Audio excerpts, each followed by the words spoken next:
la mala salud mental es algo incapacitante. Ir al trabajo debería ser un motivo de bienestar. La empresa hasta qué punto es responsable de la salud mental del trabajador. Y puede que me equivoque, pero creo que la mayoría de las personas van al trabajo por una necesidad económica.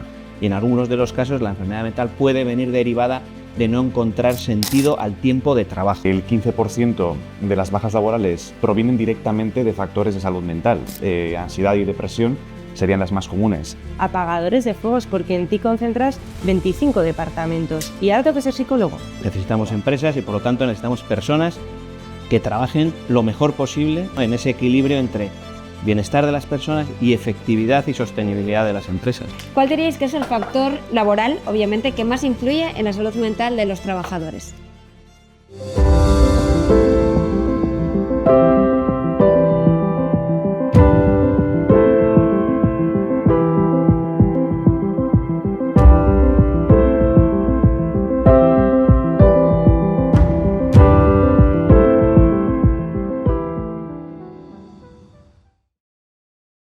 Bienvenidas, bienvenidos al primer directo directivo de esta segunda temporada de La Voz Directiva.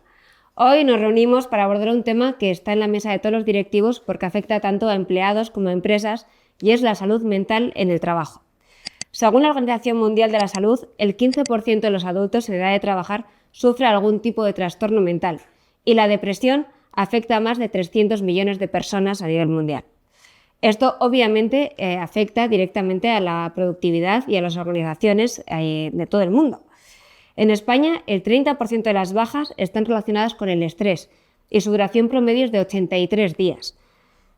Es un dato bastante alarmante y además es un dato que se ha duplicado en los últimos 7 años. El absentismo laboral está alcanzando un límite insospechado hasta ahora y es del 7,3% en este mismo 2024. Y es un dato alarmante porque además más del 30% de este absentismo está relacionado con salud mental. Y lo que me parece a mí más preocupante es que el 60% de las personas que renuncian a su trabajo, que deciden abandonarlo, lo acusan a algún tipo de problema de salud mental normalmente asociada al trabajo. Es por eso por lo que creemos que es un tema que ya no puede estar fuera de las empresas, sino que hay que abordarlo desde dentro también, compartirlo con ellos y ver si al final podemos unir esa vida personal con esa vida profesional y conseguir que la salud mental de nuestra sociedad pues prospere de la mejor manera posible, buscando entornos laborables más sostenibles y con un impacto positivo para ambas partes. Por eso tenemos con nosotros a 3 expertos con los que vamos a debatir esta materia. Tenemos a Maya Irureta Goyena.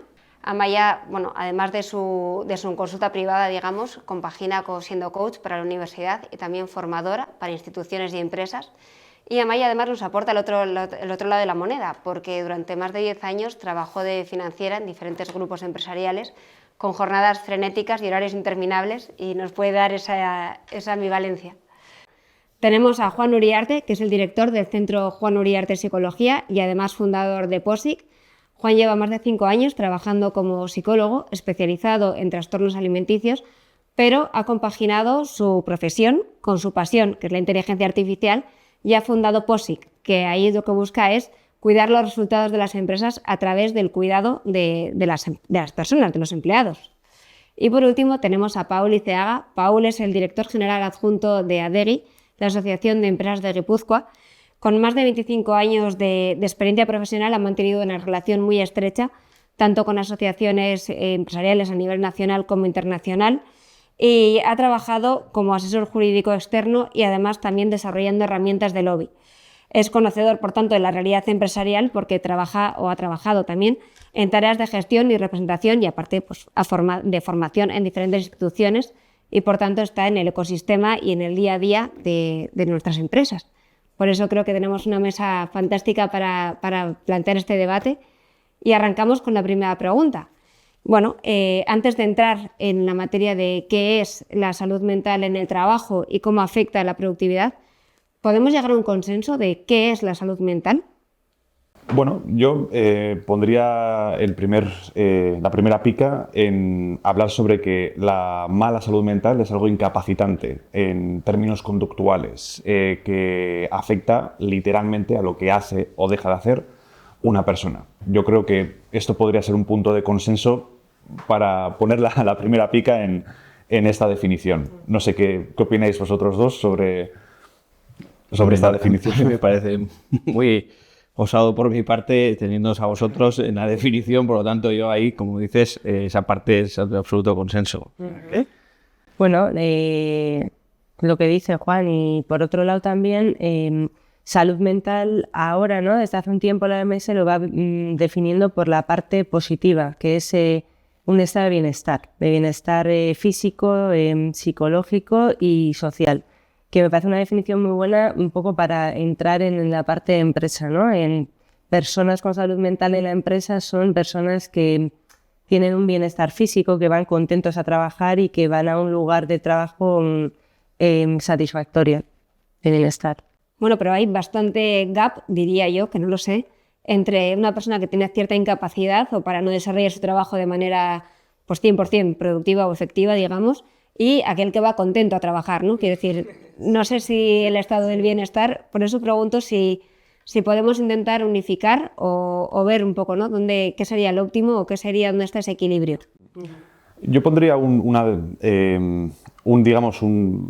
verlo de esa manera, una fórmula matemática en lo referente a la salud mental. Creo que las expectativas que podemos tener ante un contexto determinado, como puede ser el puesto de trabajo, es decir, tener la expectativa de que tengo que ir contento al trabajo, puede ir en detrimento, es decir, puede afectar incluso a cómo yo me siento en el trabajo. Si yo tengo la expectativa de que mi trabajo tiene que ser un sitio donde yo me tenga que sentir muy feliz o muy satisfecho, esto puede generar insatisfacción, literalmente hablando. Creo que entiendo la definición según la OMS, que es muy correcta, ¿no? Que hemos cambiado de un modelo de salud mental donde nos dejamos de fijar tanto en lo negativo y cambiamos a lo positivo. Está genial en el sentido social, pero en mi opinión creo que en el contexto laboral puede ser una problemática importante el poner la expectativa en la sociedad de que te tiene que gustar tu trabajo, que te tienes que sentir satisfecho con tu trabajo. Creo que la mayoría de las personas, y puede que me equivoque, pero creo que la mayoría de las personas van al trabajo pues por una necesidad económica. Y creo que ese punto es interesante, ¿no? El dónde está ese punto entre... La expectativa. Totalmente. Yo parto de la base de que, para empezar, me parece muy acertado y muy oportuno que empecemos a hablar de salud mental y hablemos también de empresa, porque son dos materias que no siempre han estado en el discurso. Entonces, yo creo que empezar a debatir y a conversar con serenidad sobre estas dos materias, es decir, sobre lo que representa la salud mental y sobre todo desde la pandemia, y también desde el punto de vista de lo que la empresa representa dentro de la sociedad, ya me parece muy acertado. A partir de ahí, para mí, y desde luego es en lo que nosotros estamos muy centrados, una de las razones fundamentales en virtud de las cuales la salud mental puede, en su caso, mejorar o empeorar, y no me voy a meter, por supuesto, en la definición estando vosotros aquí, pero desde luego sí que me puedo meter en cuál es la contribución de la empresa para que eso se mitigue, se prevenga o empeore. Y es conocer cuál es el propósito de la empresa y procurar que las empresas se conviertan en proyectos compartidos basados en la confianza, que nosotros estamos trabajando mucho en eso, y en la medida en que la empresa se preocupe de dar a conocer cuál es el propósito de esa compañía, en la medida en que la empresa se preocupe de generar confianza y de procurar, como digo, que se convierta en un proyecto que sea un poco de todos, la manera de al menos encontrar la razón del tiempo de trabajo puede ser mucho mayor para aquellas personas en las que la enfermedad mental haya podido venir desde ahí. Que entiendo que será porque entiendo que estamos hablando de una materia muy amplia,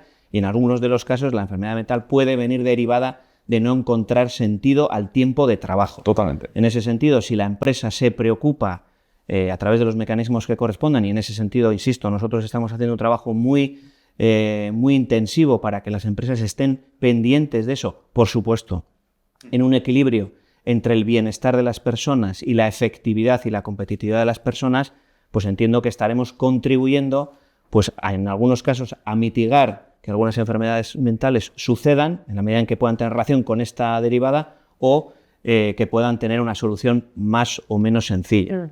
Digo, un poco... Totalmente. Uniendo un poco el tema del propósito y de cómo la empresa puede ser un factor... Bueno, la pregunta sería, ¿la empresa hasta qué punto es responsable de la salud mental del trabajador? Es una pregunta muy interesante. Mirando las estadísticas, literalmente las de baja laboral, podemos observar que el 15% de las bajas laborales provienen directamente de factores de salud mental. Ansiedad y depresión serían las más comunes. Y dentro de este 15%, si abrimos la horquilla, vemos que el 60% de las bajas por salud mental tiene que ver con situaciones de la vida personal del trabajador y el 40% vienen motivadas por causas directas. Exacto. Y muy curiosamente, que esto a lo mejor estoy abriendo otro cajón, si miramos las personas de menos de 35 años y miramos su motivo de baja laboral, se duplica el tema de la salud mental. Entonces, claro, el punto está en, como bien has dicho, Paul, el propósito, o mejor dicho, el sentido que yo le veo a ir a trabajar. Y yo creo que eso es muy importante. Encontrar ese propósito, bien sea por realización personal o de carrera o de motivación, o simple y llanamente por satisfacer necesidades económicas y demás, es lo importante. El punto yo creo que puede estar en cómo nos adaptamos al propósito del trabajador, porque vendrá gente, como he comentado antes en la sobremesa de antes, que trabaja para vivir y hay otros trabajadores que viven para trabajar. Entonces, claro, cómo la empresa da solución o da ese propósito individualizado a cada persona, pues ahí está el reto, literalmente. Pero que la empresa es importante tanto en el bienestar como también en el malestar del empleado, pues yo creo que ambas partes están encima de la mesa como tal. Y dirías que ahora mismo decías, ¿no? Esto ha habido un cambio y la gente joven, es verdad, que también los datos lo demuestran, las bajas son mayores, pues todos los temas de salud mental y también el sentido que están buscando al trabajo y ese propósito que decíamos, ¿no? Creo que hay un cambio generacional. ¿Creéis que es así, que las nuevas generaciones son las que están intentando buscar empresas con las que tengan más vinculaciones, más valores y que eso también les hace igual estar más desencontrados y...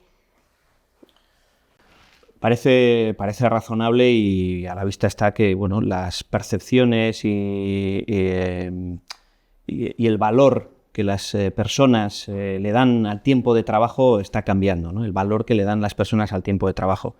Pero como quiera que para las empresas el tiempo de trabajo de las personas es necesario y ahí hay un encuentro de interés entre la sostenibilidad de la empresa y el desarrollo personal de las personas, yo creo que la contribución, como digo, de la empresa para que eso de alguna forma linke bien es analizar la cultura que esa empresa va a tener y que de alguna forma la persona que en este momento pueda haber variado su percepción del tiempo de trabajo lo encuentre más, al menos lo conozca de antemano y tenga la oportunidad de conectar con ese propósito de la empresa y pues en esa medida, más allá de cuál sea el valor que le dé al tiempo de trabajo, en la medida en que va a conectar de manera más fácil porque lo conoce de antemano, pues creemos que puede ser una fórmula para conectar esos intereses, ¿no? Pero a partir de ahí, yo creo que además ya no es tanto si esto está bien o está mal, es así y por lo tanto yo creo que lo que tenemos que tener todos es una capacidad de adaptarnos a la situación, ¿no? Yo creo que eso, y además tratando de huir de quiénes son los responsables de las cosas, es decir, yo creo que lo que tenemos que verdaderamente analizar es cuál es la contribución de cada parte a que las cosas se resuelvan, ¿no? De hecho, y es que ahí sí que diría que yo creo que a veces se olvida hay como mitos que habría que ir desmontando, como la empresa es mala, ¿no? Y el trabajador es como la empresa está formada por personas. Entonces, al final, yo creo que la empresa, retomando un poco, recogiendo lo que decíais, yo sí que soy optimista en que el propósito de ir a trabajar sí podría ser estar bien. O sea, entendido como cuando yo elijo pareja, asumo que va a haber días que no quiera verle o tengo unas hijas que adoro y a veces me gusta hacer un poquito mi vida y no verles, o a mi marido lo mismo de trabajo, hay días que vas a trabajar más contento, menos contento, te da pereza, pues es que creo que ir al trabajo debería ser un motivo de bienestar, porque creo que el trabajo puede ser una fuente de mala salud mental, de conflicto, de angustia, de problemas, pero el trabajo, a veces nos olvidamos que es una fuente de bienestar psicológico, porque en el trabajo puedes encontrar tu sentido de logro, de productividad, te da muchas oportunidades de relacionarte. Entonces, no sé, mi optimismo viene porque las personas en general, mi creencia es que las personas somos buenas, que nos gusta, con excepciones, ¿no? Ese 1 o 2%, ¿no?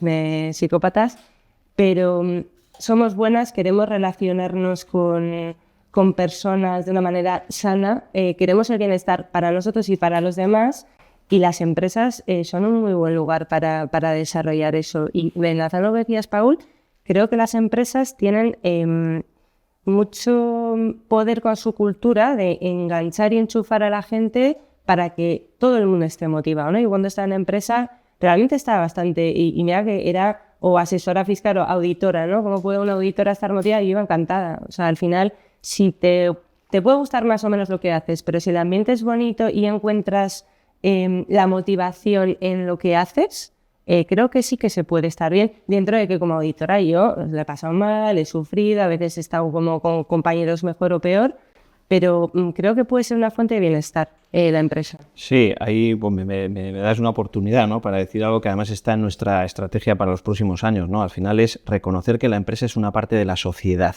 Uh-huh. Y en la medida en que la empresa es una parte de la sociedad, debemos encontrar que la empresa es un lugar en el que se dan cita a distintos grupos de interés en torno a una motivación, en torno a un propósito, insisto, en el que las personas tienen la oportunidad de desarrollarse, pero no de manera independiente al resto de su vida, porque no en vano invierten mucho tiempo de su vida en la empresa y, por lo tanto, debemos de hacer mucho más natural en la conversación cuál es el papel de la empresa dentro de la vida completa, de la vida íntegra de las personas, ¿no? Y en esa medida la sociedad también debería reconocer cuál puede ser la contribución de las empresas a todo esto, huyendo de la atribución de responsabilidades, ¿no? Y muchísimo menos de las culpabilidades. Yo creo que debemos, como es buena muestra esta conversación, ¿no? Es decir, debemos de hablar con naturalidad, debemos de hablar con serenidad y debemos hablar más de qué es la empresa, de que en este caso de cuál es el estado de salud mental de las personas, cuál puede ser la contribución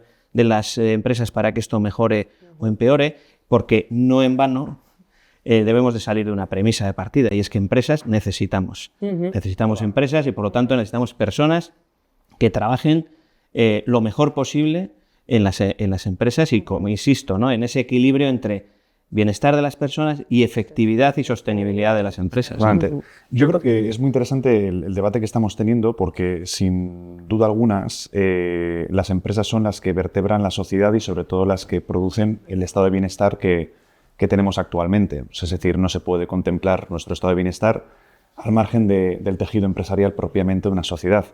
Pero creo que el hecho de que exista más prevalencia de problemas de carácter de salud mental en los jóvenes tiene mucho que ver con lo que estamos aquí hablando. Tiene mucho que ver tanto con la cultura de la empresa como con lo que estás hablando tú de sentirte satisfecho yendo al trabajo. Creo que el hecho de cómo gestionamos las expectativas a la hora de incorporarnos al trabajo, es decir, cuando empezamos, y las condiciones que nos encontramos y la cultura empresarial que nos encontramos desde el punto de vista más jerárquico o entendido en el sentido de alguien que entra nuevo empieza por una jerarquía más baja que alguien superior.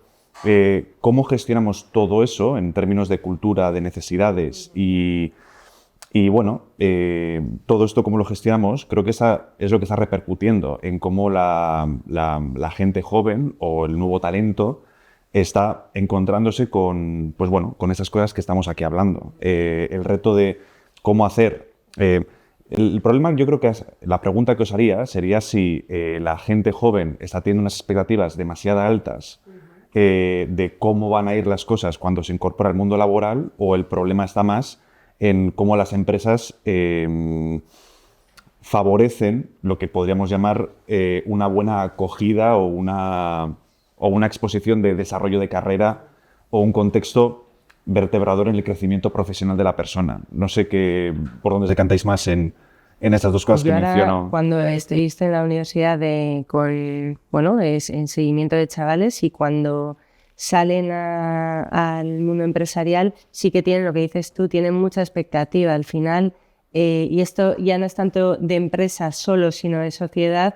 Estamos educando en tú puedes conseguir todo lo que tú quieras, te voy a formar en todo con 25 idiomas y 75 habilidades y sabes programar desde los 7 años y ahora vete al mundo laboral y hay muchísima presión de los chavales, ya no solo que los padres explícitamente la pongan, sino también implícitamente la han cogido de, joder, si a mí me han formado, si soy bueno y si realmente si quieres puedes, yo tengo que poder.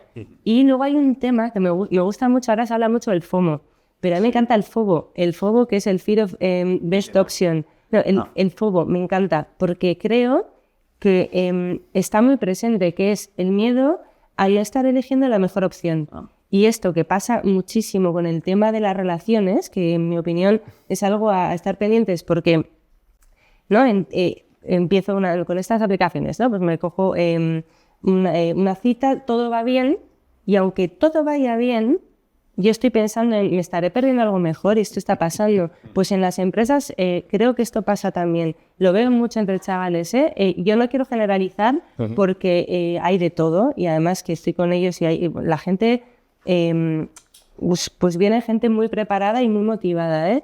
Pero es cierto que tienen algo que además no es algo que ellos quieran tener, sino que al final si te dicen que puedes tener todo y tienes unas redes sociales y tienes una hiperconectividad que te está enseñando todo lo que existe, qué complicado decir, vale, yo asumo que esto está bien. Entonces, lo que se está viendo, ¿no? Es que incluso si la empresa me da todo y me gusta, pues igual hay otra cosa mejor. Entonces, yo creo que están un poquito más abiertos, sin generalizar, pero lo mismo que en el amor, están un poco más abiertos a, espérate, o sea, tampoco te creas tú que igual si me viene algo...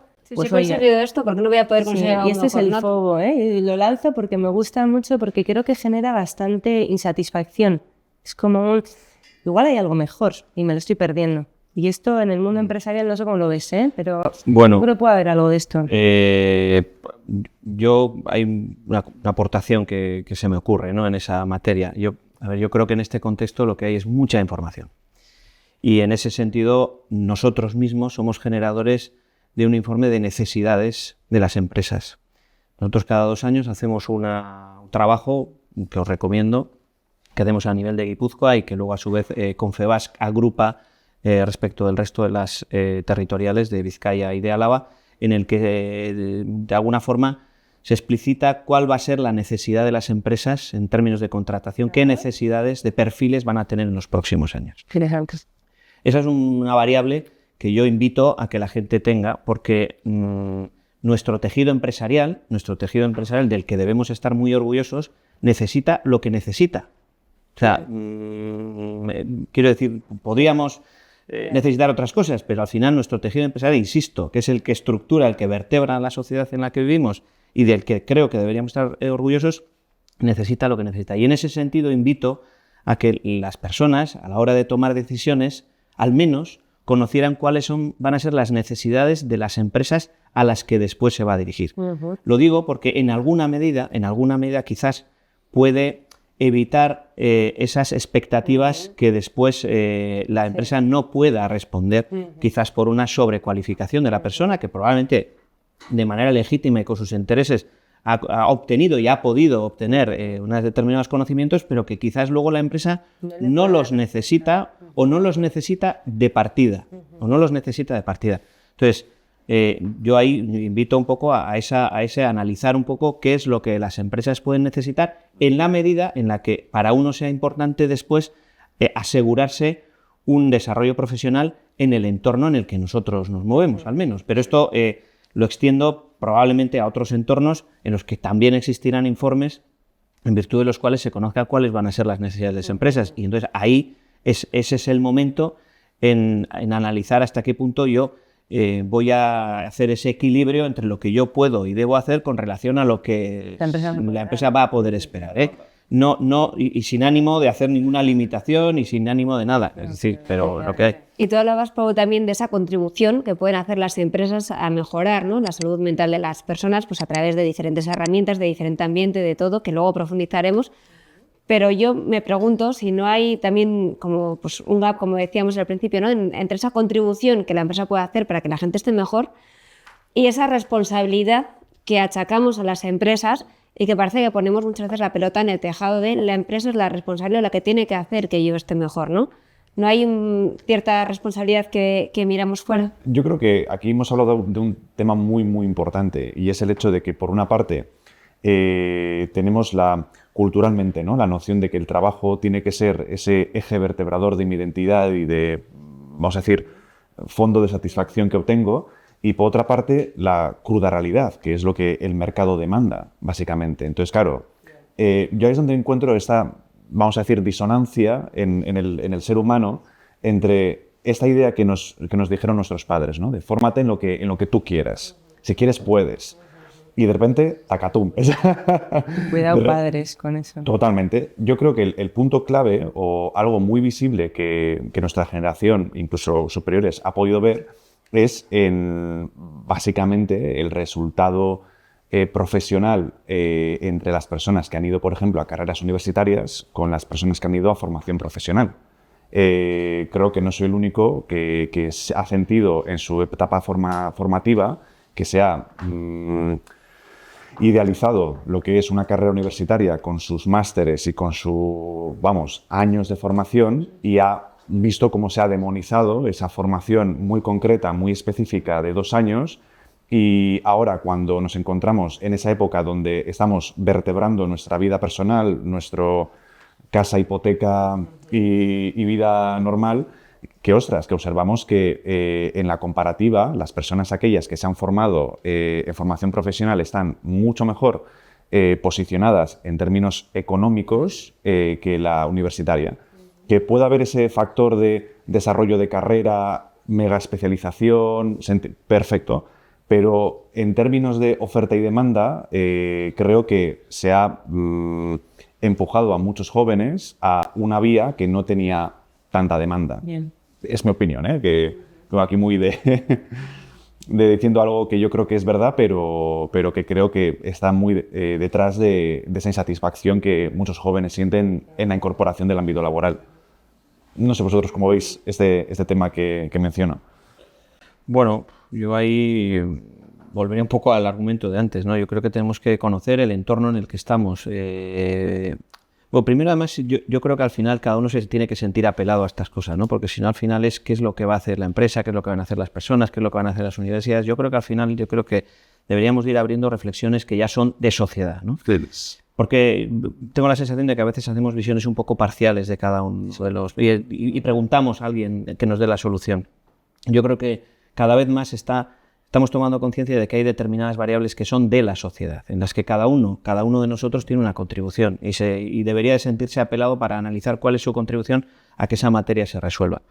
En esta cuestión yo creo que igual, ¿no? Es decir, y para eso además tenemos mejor que nunca una opción de conocer y preguntar y tener datos, ¿no?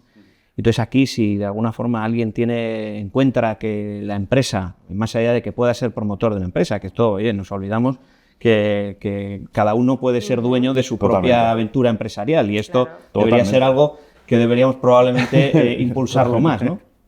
Y eso se puede hacer desde cualquier momento y con cualquier formación, incluso sin ella, porque yo creo que tenemos ejemplos extraordinarios en todo esto.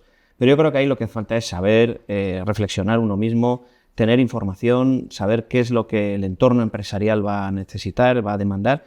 Y si uno indaga un poco, encontrará que hay auténticas joyas y hay proyectos empresariales absolutamente maravillosos en los que desarrollar habilidades y conocimientos que ahora mismo se escapan de las formaciones habituales, ¿no? y de las experiencias habituales, y además de los desarrollos profesionales habituales. Y creo que has abierto un melón muy interesante, que es la opción del emprendimiento. Que cuando preguntamos a los jóvenes cuáles básicamente sus intereses o motivaciones a la hora de buscar trabajo, lo que buscan es todo lo contrario que ofrece el emprendimiento, ¿no? Buscan esa seguridad, buscan esa estabilidad, buscan ir al trabajo y digamos tener un contexto en el cual entro, salgo y sé lo que va a pasar a final de mes. Y lo que comentas, que hay un choque de que al final, si tú te formas y buscas ese desarrollo personal o esa, voy a llamarlo mega formación, pues que muchas veces eso va a tener que derivar en un emprendimiento, eso va a tener que derivar en generar un tejido donde pues lo que comentas, que no existe una formación como tal que te haga esto, sino que la formación es, pues vamos a llamarla la vida, ¿no?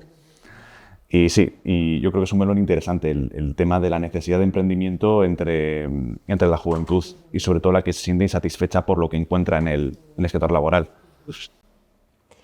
Y por volver un poco al tema de salud mental y un poco a cómo afecta a nuestras empresas, tenéis cada uno de vosotros una pizarra y os voy a dar 20 segundos, no más, para que me escribáis, digo, por escribirlo y que así no podáis copiaros ni influiros mutuamente.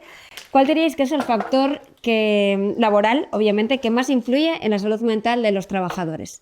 Y ya no hablamos, por eso digo, por salirnos un poco, que nos estamos encasillando un poco en las nuevas generaciones, sino en general, en lo que es el tejido empresarial real. Sure.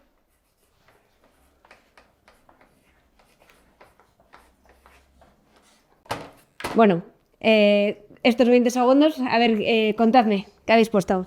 Empezamos por ti, Juan. Vale, yo, bueno, como todo psicólogo sabe, depende, es muy circunstancial, pero bueno, yo he puesto que la salud mental es igual a la personalidad en relación a las características del puesto de trabajo. Es decir, el puesto de trabajo y las condiciones que tenga, la cultura, los propósitos, va a estar en relación de cómo es la persona. Entonces, creo que la salud mental tiene mucho que ver en que nos conozcamos cómo somos, cuáles son nuestras necesidades, qué ideología tenemos en relación al trabajo y que en base a esto seamos sinceros con nosotros mismos y que nos adaptemos a lo que necesitamos en base al puesto de trabajo.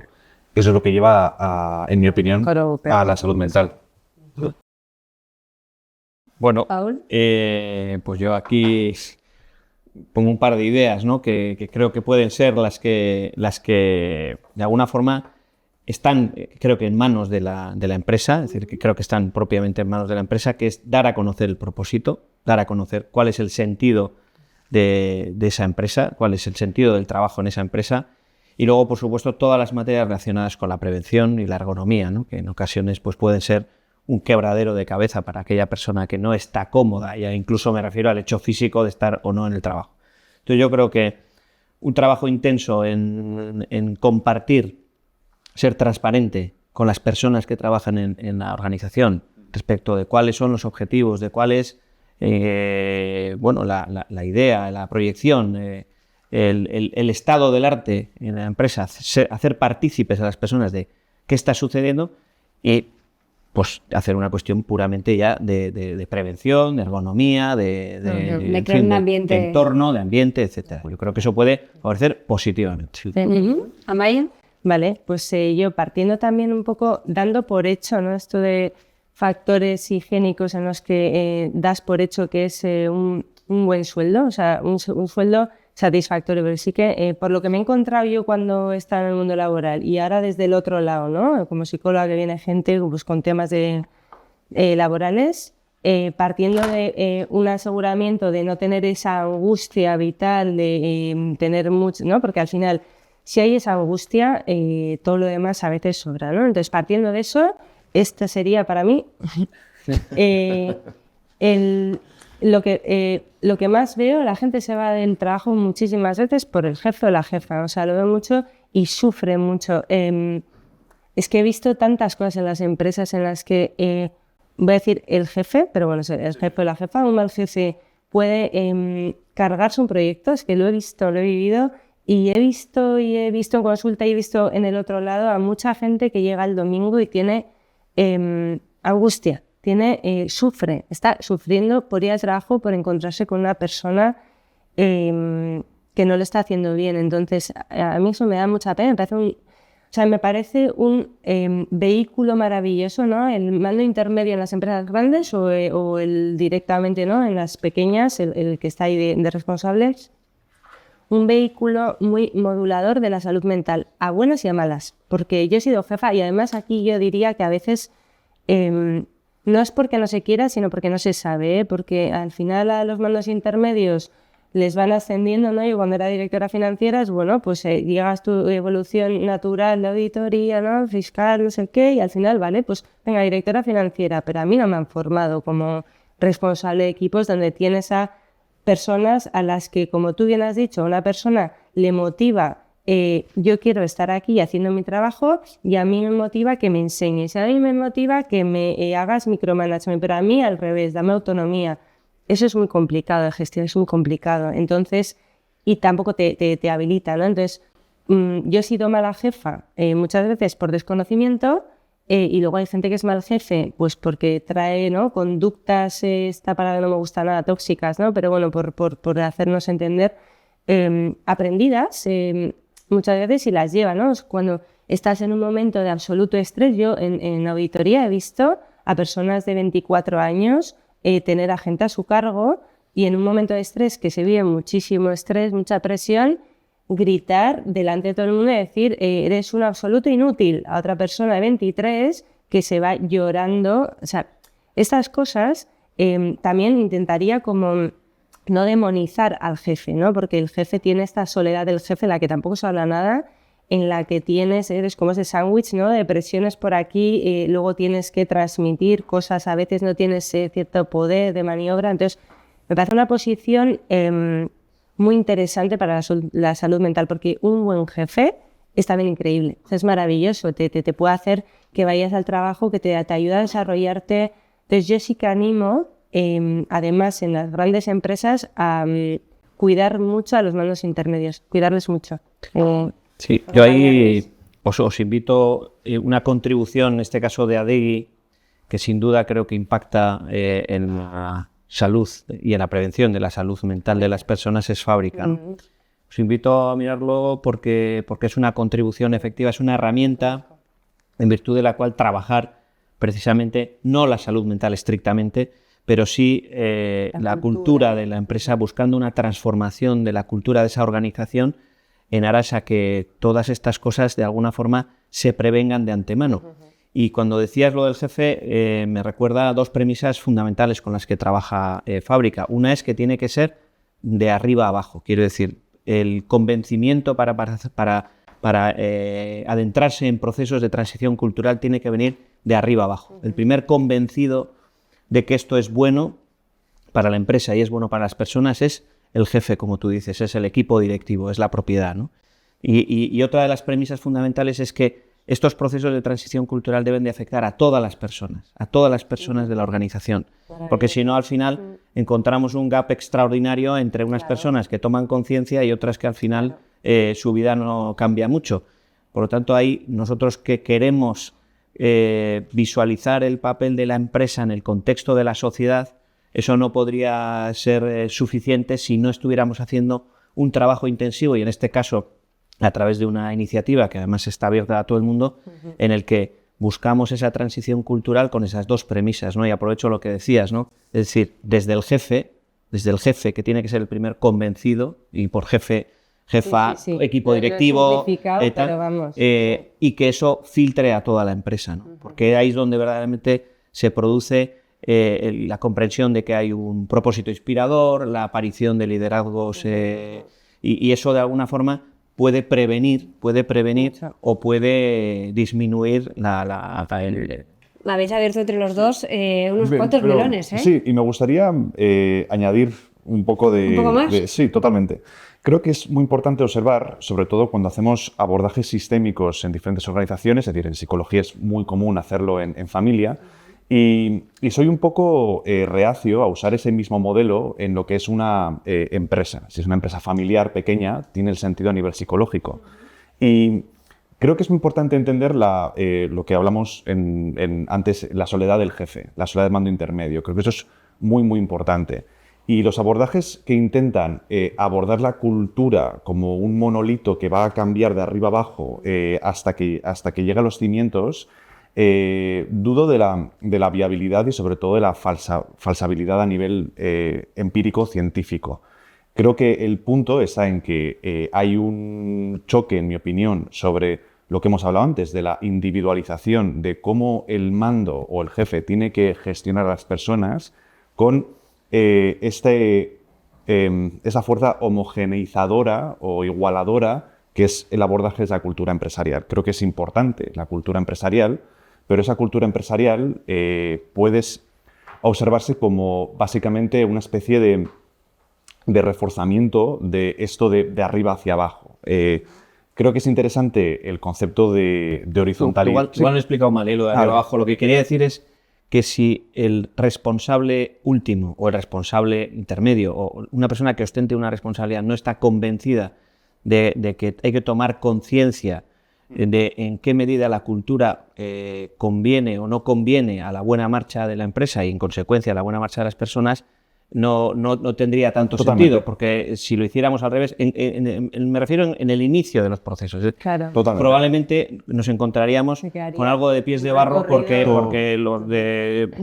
No me gusta este término, pero las personas de abajo, por decirlo de una manera, pero que no comparto ese término, pero por hacerlo muy visible, estarían trabajando algo que al final no va a tener. Estaríamos creando unas expectativas que acabarían frustrándose porque al final el de arriba, vuelvo a utilizar no lo comparte. Entonces, por eso igual me he explicado mal en el sentido de arriba para abajo, en términos de convencimiento. Totalmente. Ahí, o sea, recojo esto porque para mí una cosa que me encantaría como conclusión, pero la meto aquí, es para mí la salud mental, no me gustan los deberías, pero en esto no sé si no quiero usarlo, el debería ser una prioridad estratégica para las empresas. Entendiendo una cosa, porque también aquí yo entiendo que a veces pedimos a la empresa cosas y no entendemos que la empresa y en las pymes, ¿no? En nuestro tejido que decíamos antes, que al final son empresas pequeñitas, nos olvidamos que una persona que tiene a 10 personas, o sea, una empresa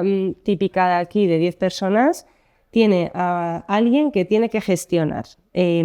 Lo que en una empresa tiene es un departamento legal que se encarga de entender las novedades legales, uno de administración, uno de fiscalidad que se entera ahora de factura BAI, uno que está al tanto de... pues ahí hay una persona que concentra todo y tiene que estar al día de absolutamente todo. O sea, yo lo veo como apagadores de fuegos porque en ti concentras 25 departamentos y se le pide y ahora tengo que ser psicólogo. ¿Esto qué es, no? Entonces, para mí entiendo perfectamente que pedir a un bombero que está apagando fuegos, que además yo creo que estamos en un entorno de urgencia, o sea, de urgencias. Hay el tsunami de la inteligencia artificial, un montón de, pues eso, factura BAI y tal, cada vez hay como más requerimientos a tantos niveles que yo entiendo que muchas veces la salud mental nos aborda no por falta de ganas, sino por falta incluso, primero de conocimiento, por supuesto, pero ahí ya decías, ¿no?, que estáis haciendo mucho trabajo de concienciación, cosa que a mí me alegra un montón y lo veo porque decir hace 20 años cuando yo entré en el mundo laboral hay un psicólogo de empresa, ¿no?, se vería como mínimo con sorpresa y ahora no, se acepta y hasta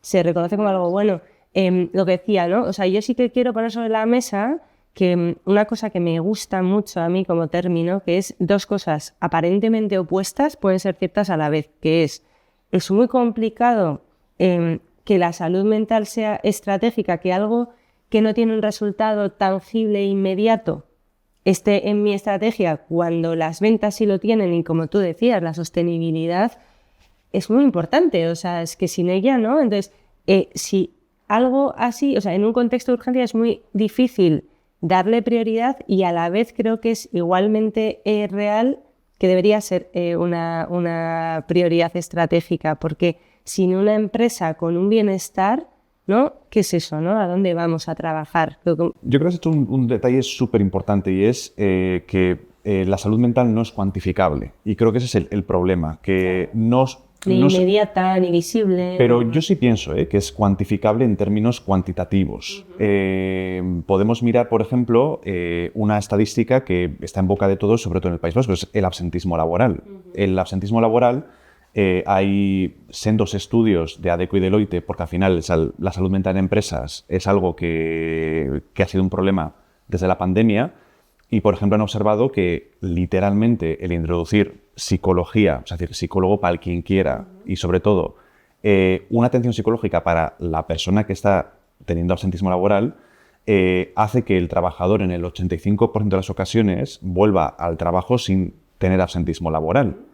Es decir, hay datos como tales que son cuantificables y que se observan directamente sobre la salud mental. El impacto positivo es bueno seguro, con lo cual pues seguro que hay datos ya. Pero ese es el punto, es decir, al final en términos de cultura no sabemos, o sea, los jefes no saben, claro, es lo que dices, no, ahora tengo que ser psicólogo. Me decía un amigo que es jefe ingeniero que la mitad de su tiempo lo tiene que invertir en hablar con empleados.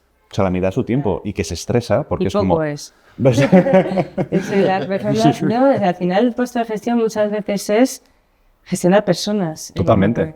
Aunque nos guste lo técnico, ¿eh? A mí cuando me pusieron en equipo es que me encanta ser financiera y tengo que estar, ¿no? Gestionando motivaciones, gestionando conflictos. Déjame lo técnico también. Y sin embargo Pues, dicen que solamente el 30% de los puestos intermedios reciben realmente formación, que era un poco el dato que tú preguntabas antes, ¿no? Solo el 30% reciben una formación y luego ellos tienen que gestionar más personas y es verdad que son personas que igual a nivel técnico o a nivel de ejecución de su trabajo son absolutamente maravillosos y por eso han ascendido, pero no tienen esas habilidades o esas competencias para gestionar equipos que son ámbitos y territorios totalmente opuestos, ¿no? Entonces, y bueno, añado un poco una cosa es la formación, que es como, obviamente, ¿no? Necesario formar al mando intermedio en habilidades.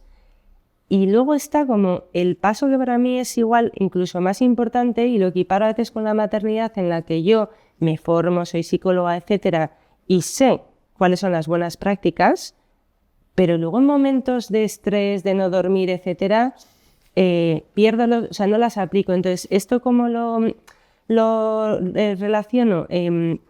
Cuando yo estaba ahí, yo sabía a veces, ¿no?, lo que había que hacer, pero en momentos de estrés, yo de hecho suelo decir, ¿no? Si no tienes empatía con alguien, esa persona es difícil que la tenga con otra, ¿no?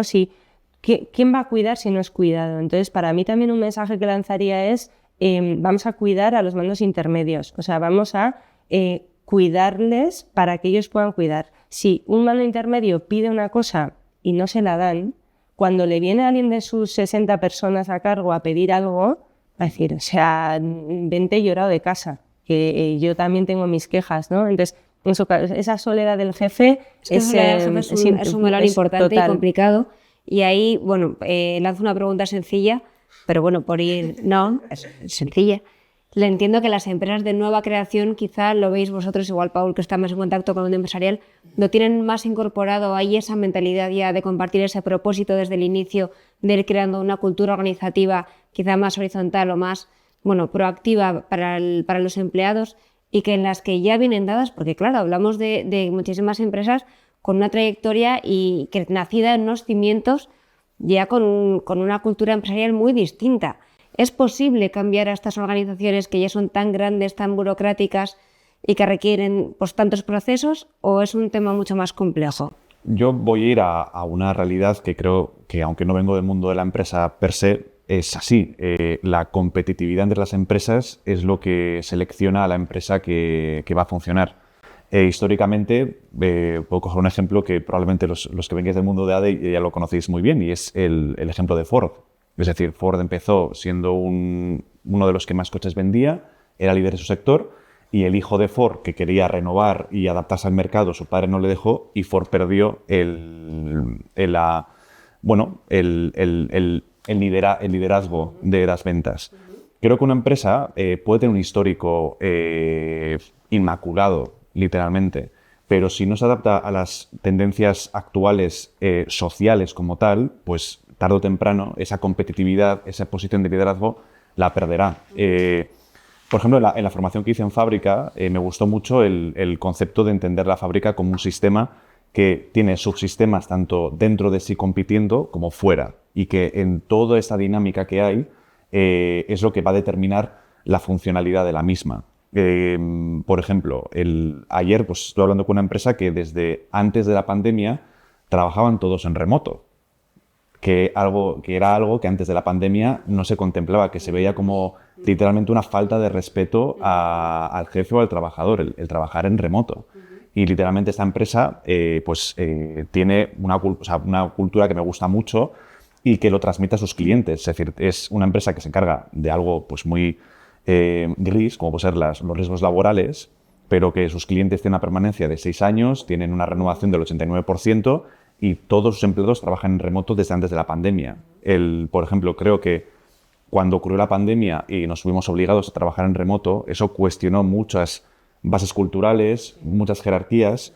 Y volviendo al tema de las jerarquías, creo que el punto está en que asociamos que liderar gente o mandar gente, vamos a usar esa palabra, tiene que ir con un estado de de autoridad en la empresa. Y mucha gente se las tiende por mérito, por recorrido, y a lo mejor no está ni interesada o interesado en liderar personas, ni es su habilidad y aptitud, pero asociamos dentro de la cultura de empresa que sí o sí, dentro del ascenso, dentro de una mayor ganancia salarial o dentro de esas características que componen el premio, va intrínseco el tema de tener que liderar, cuando a lo mejor, pues oye, no es interesante ni para la empresa ni para el individuo. Exacto. Entonces, esos cambios de cultura, de cosas que vemos como axiomas, como algo que sí o sí es verdad, pues ostras, pues la empresa que los cambie, la empresa que se los cuestione, pues a lo mejor algunas se irán al pique por haber tocado algo importante,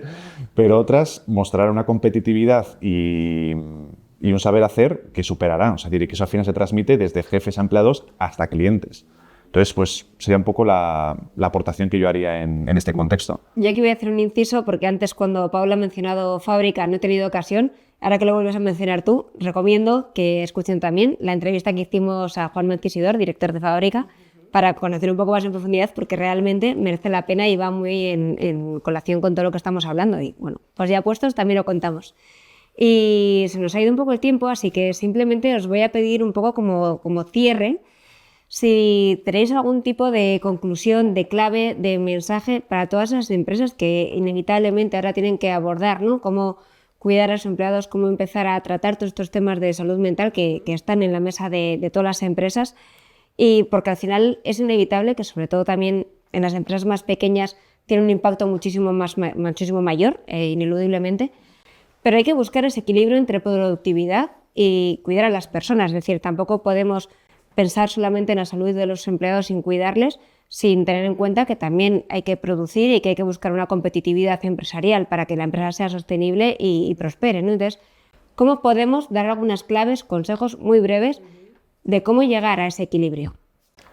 A mí hay una frase que me gusta mucho que es dato mata relato, en el sentido que creo que lo más importante a la hora de gestionar la salud mental dentro de los empleados es saber qué mirar, qué fijarnos, porque muchas veces podemos tener ideas preconcebidas sobre el salario, ¿no? No, si yo le aumento el salario a una persona, va a mejorar salud mental. No funciona así. Es decir, en psicología sabemos que más dinero no te hace estar más feliz. Eso sí, la falta de dinero genera insatisfacción, pero no es relación directa. Entonces, el que haya una cultura donde se observen realmente esos datos cuantitativos a la hora de tomar decisiones, tanto a nivel de funciones, promociones, adaptarlas desde el propio trabajo al empleado, creo que ahí está el punto, en fijarnos en qué dato es el que nos va a indicar si lo que estamos haciendo está teniendo una repercusión positiva.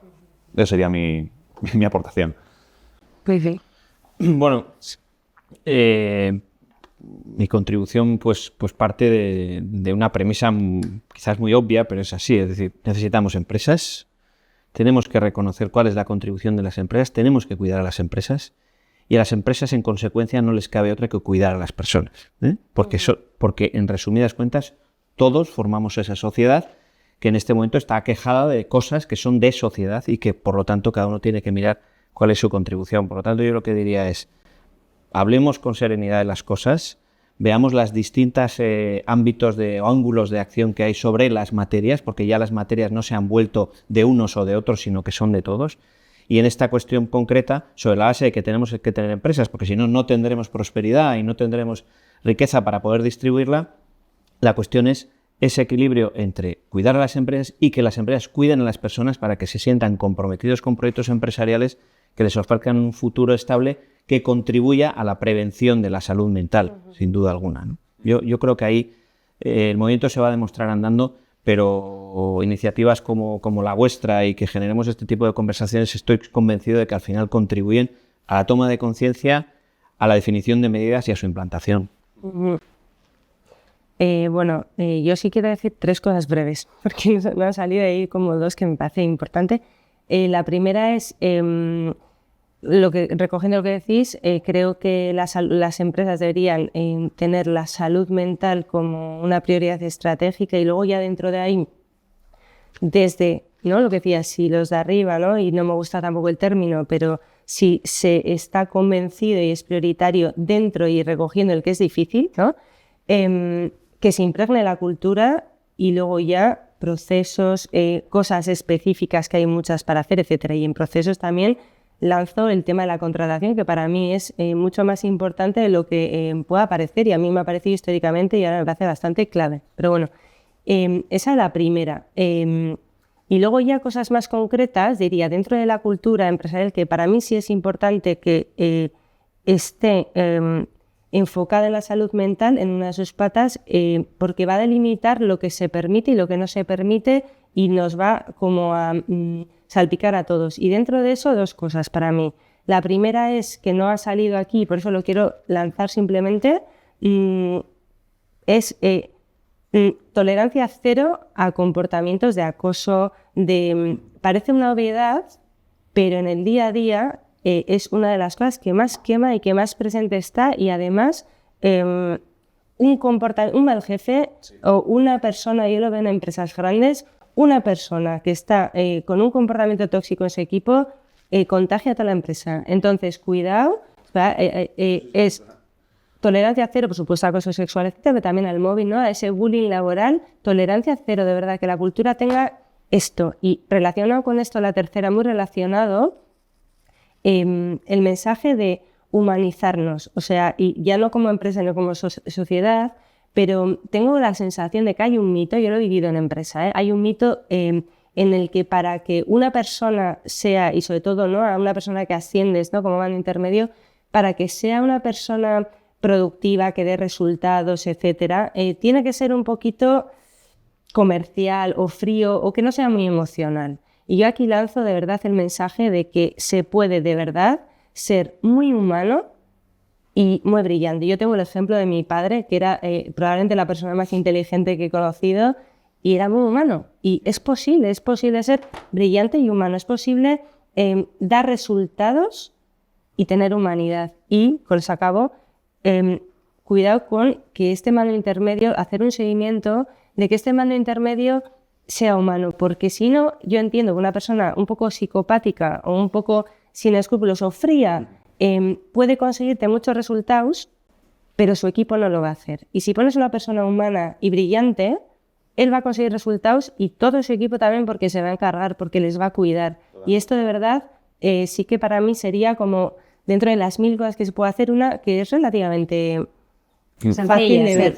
Igual no tanto, pero fácil de ver, por lo menos, de estar pendiente. Y lo siento, pero me gustaría enfatizar el mensaje de Amaya con un dato objetivo y cuantitativo, el absentismo laboral. El absentismo laboral es algo que tiene una prevalencia importante. El principal motivo, el número 1, es la conciliación familiar. Ese es el principal motivo de absentismo laboral.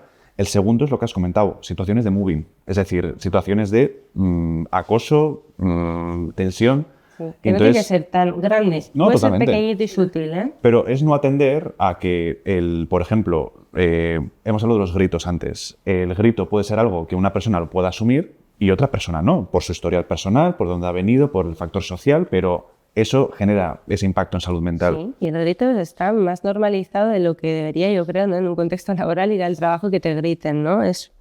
Bueno, es que hay muchos cosas, melones ¿no? que no hemos abierto, porque de y aquí, la flexibilidad claro, también. pero también uniendo a lo que decías tú, pues entraríamos a un debate que hemos tenido en la mesa anterior, que decir, con vosotros antes de las cámaras, de toda la adquisición de fondos y de empresas que al final están deshumanizando un poco, también perdiendo ese control. También tenemos esa parte de, ya está aumentando el absentismo, pero eso también hace que aumente el presencialismo, toda esa gente que a lo mejor es la que más quemada está, pero también tiene que asumir muchas veces la carga del que se ha ido, porque también ¿qué hace la empresa? El que se ha cogido la baja, lo sustituyo, o una persona asume la carga de ambas partes, ¿no? Entonces, eso también va generando más crispación y al final, bueno, pues son muchas las pequeñas cosas. Yo creo, os invito, si aceptáis la pelota, que os invitemos a una segunda ronda y así podamos seguir todos los temas que hemos dejado en el tintero, porque desde luego da. Encantado. Y mi máximo agradecimiento tanto a Paul, a Amaya y a Sol, pues por haberme invitado, y que ha sido un placer, y que oye, si después damos un café y seguimos hablando del tema, yo encantado. Nada, no, repetimos una segunda mesa para seguir todo lo que hemos dejado, porque es interesante y, como dice Paul, es necesario, porque al final es lo que está ayudando pues un poquito a concienciar y a dar visibilidad a algo que está ahí, que a veces lo miramos de reojo, pero es una realidad. Mira, para los tres. Gracias a vosotros. Ha sido un placer.